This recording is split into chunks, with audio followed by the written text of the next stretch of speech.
Well, Jeff, a little chilly out there today. Kind of a preview of Saturday, maybe? Football weather. Yeah. About time got here.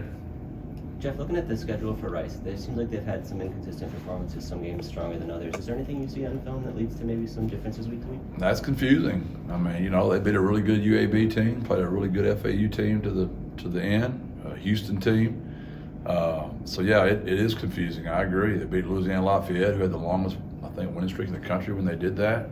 So it lets you know they're as good as anybody when they want to be. Does that change how you prepare for them at all? No. What do they do good on the offensive side of the ball? They did a really good job getting the ball to McCaffrey. 10, and the big receiver outside, 5. They've got good running backs. Each back's averaging about 6.5 yards a carry. Quarterback is electric. He can run around with his feet and make throws. And so they've scored and do a good job and good on third down. And they're a good football team. You mentioned to us yesterday how remarkable it is that this team is in this position that you guys are with the conference record, given all the injuries and things you've gone through. Do you kind of share that message with them, or is it more like a day-to-day focus with those guys and not look at the big picture? A little bit of both. I mean, we do. I mean, it's phenomenal. I brag on them, let them know. But they've also heard me say a million times that healthy teams don't win championships. Teams without the flu, there's never been a team without the flu this time of year. Everybody wants to talk about having a November to remember. Well, guess what? As long as I've been doing this, there's been bad weather, there's been injuries, there's been flu. That's what November is. And our kids have heard that message a million times, and we're blessed that we have a very deep roster and players that believe, and they come out there and they execute. Talk about controlling your own destiny here in the conference the rest of the way. After a conference championship last year, now this year as well too, going for it at least, what does that say about the direction as a whole in which your program's gone? We've been blessed. We've been blessed. There's no doubt about it. It's very hard to win in college football, and we've got some amazing players that really believe in what we do, and we've got an amazing quarterback that always makes it special as well, and they just believe. They just really do. I know culture is the most overused word in the world, but our triangle of toughness, our 2-1-0 triangle, we believe that, and we're not a perfect team. We're not even. I don't even know if we're a beautiful team. We haven't even played we just find a way. It's always something different, but they find ways. Couldn't be more proud to be their coach. I mean that. And even when we've gone down, they go down the right way. I mean, as frustrated as we still are about the Houston and Texas game, I mean, they battle, man. They just battle. And we haven't lost many since we've been here. When we have gone down, we still represent the triangle, except one time. One time in 3 years we didn't represent. Jeff, after the game, you talked about your kind of diagram here on the bulletin board. Can you explain that a little bit, and what's the message that you have with the players? It's very kind of you, JJ, to even call it a diagram. My handwriting has been more than scrutinized just by my signature, so you can imagine what my diagrams look like if you see me print my name. I just made I don't even know, I guess it's a diagram, now that you've told me that, just of how last year we kind of went through our adversity at the end of the year, and how I thought this year's team had gone through their adversity at the beginning of the year. I didn't realize it was going to be a continuous adversity as far as the injuries, but I had a hunch we were going to get to playing some really good football. It didn't come out the way I planned, because I really thought we were going to be really, really good, and we haven't been really, really good. We've just been good enough. Now, we were really, really good Saturday, but other than that, we've just been good enough. And it's just because, in my opinion, of the injuries. So I was just trying to point out to them that I think our best football is still in front of us. I still believe that, in spite of the injuries. Jeff, to that point, no team in school history here has ever gone undefeated in conference play. Is that a goal of yours, or are you just kind of week by week at this point of the season? You know me better than that. That's why I have you guys, because y'all are going to always talk about that kind of stuff, and it helps, because those kids listen to y'all too, unfortunately. or fortunately, however you want to look at it. When y'all pick against us, it always helps. So, yeah, I think what's most important is we got to clinch this week. That's what's most important. They're trying to get in the bowl.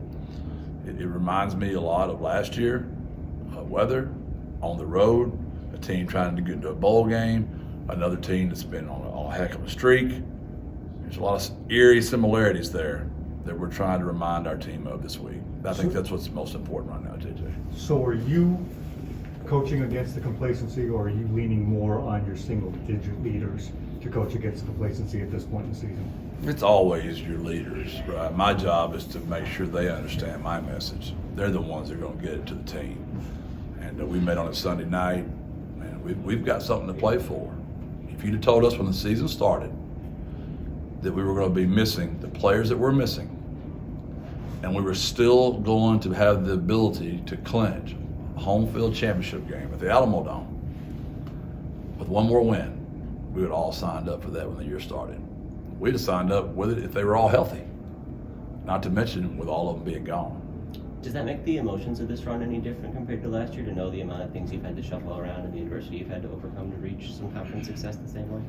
If we can pull it off, it'll be an unbelievable story. And I look forward to, if we could pull it off, to seeing all those guys really be happy for once. Those guys have been through the ringer now. You can imagine what Makai and Rashad and JT and Brandon and Meach have gone through. Just not being a part of this, it's tough. What's going on in Virginia right now. We had a psychologist speak to our team today after, just about mental health. Just think about the mental health of those guys that are so removed. Trey Smith, that's tough, man. What Payne Bear went through. Frank's been good because Frank's been through this. He's been through 4 surgeries, I know of, major surgeries. He can speak to those guys. We all got to pick them up. There's just so much access for these kids today. Coach Love did a really good job a while ago. When we graduated, we didn't even know what was going on in the world. We had 3 channels. If I didn't have, my aluminum foil on my rabbit ears correctly, I wouldn't even know what was going on outside of East Texas. Well, these kids now have access to what's going on in Russia and Ukraine, and I know I'm dating myself how old I am, but these kids deal with a lot more than what we dealt with, or at least my generation for sure, at their age. Coach, Frank talked about you preaching desperation versus being prosperous. Is that desperation towards each day, towards each game, a week-by-week basis? You want to elaborate on that, I guess, a little bit? Yeah, that's the only way you're going to ever play well on Saturdays. You've got to do it during the week. So each scout team rep, are you a desperate D lineman on your rep? Or are you a desperate safety? Or are you a desperate wide receiver? I just know. Desperate people live way differently than prosperous people. And my children get so tired of hearing me, but when they fuss about the food's not warm, or but they don't have the right type of dressing on their hamburger, I literally want to go Billy Traylor, which is my father, on their selves, because they're spoiled. I love them. They're 3 wonderful children. They didn't grow up the way I did, and I'm glad for that in a way. But I've said this to all my younger coaches. If there's one thing I wish I would have done differently, was been even harder on my children. And I was pretty hard on to begin with. But I just believe strongly that desperate people live differently than prosperous people do. Jeff, wanted to ask you about J-Rod and the kind of reaction from the team once he got in the end zone this last week. What did that mean to you to see him?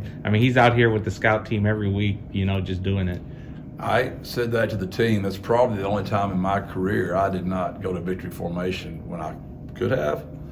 I don't like doing that because I have a lot of respect for Sonny Cumbie and Louisiana Tech. But I also thought about my player in that moment, and to be on the 2-yard line, to take a knee after all he's done for the program, I just thought it was the right thing to do. And I understand I could be second guessed for looking like we're not being empathetic towards our opponent, but that's how much J-Rod means to all of us. And there's a rumor going around that his high school coach, Ron Ritterman, who coached him at Johnson, might have had a tear come out of his eye when J-Rod got in that end zone. So I don't know if that's factual, but there's a rumor going around. Thanks, do you guys Shaq. recognize the fact, sorry, Jeff, do you guys recognize the idea that not only do you have the conference championship ahead of you in your destiny, but maybe outside of your destiny, there's a chance that maybe outside chance that you guys could be the top, group of 5 team when the season finishes up? We haven't discussed that at all. It won't matter if we don't go over to Rice Saturday, and it's great to be in that conversation. It's great to even be talked about. In the back of my mind, I keep thinking how grateful I am for this team, but I wish I could have seen them all play. I really do. We never got to see them all play, and that bothers me because I know what a beautiful picture that would be. But this picture is also beautiful just because of the way we've just held in there together. Thank you. Thanks, Shaq. Just-